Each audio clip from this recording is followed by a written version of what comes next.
बिस्मिल्लाहिर्रहमानिर्रहीम। अस्सलाम वालेकुम नाज़रीन, उम्मीद करता हूँ आप सब खैरियत से होंगे। आज हम मौजूद हैं राकापोशी व्यू पॉइंट पे।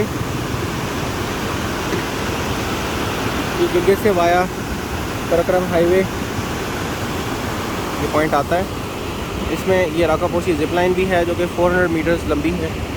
The first world class zip line adventure in Gilgit Baltistan. और welcome to Rakaposhi view point. इसके आसपास काफ़ी सारे होटल्स और रेस्टोरेंट्स हैं। आप यहाँ पर चाय शाय और खाना खा सकते हैं। वॉशरूम्स भी अवेलेबल हैं। साथ जेमस्टोन्स की दुकानें हैं जहाँ से आप सोवेनियर्स और ज्वेलरी ख़रीद सकते हैं।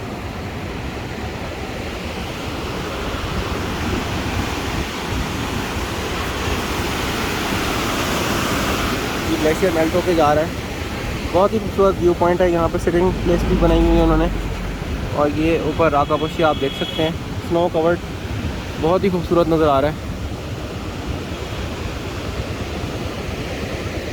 ये गुलमित नगर में मौजूद है। और ये रास्ता आगे कराक्रम हाईवे पंजाब पास चाइना बॉर्डर तक जाता है। अपना बहुत सा ख्याल रखें, हमें दुआ में याद रखें। वीडियो को लाइक कीजिए, शेयर कीजिए और हमारे चैनल को सब्सक्राइब कीजिए। अल्लाह हाफ़िज़।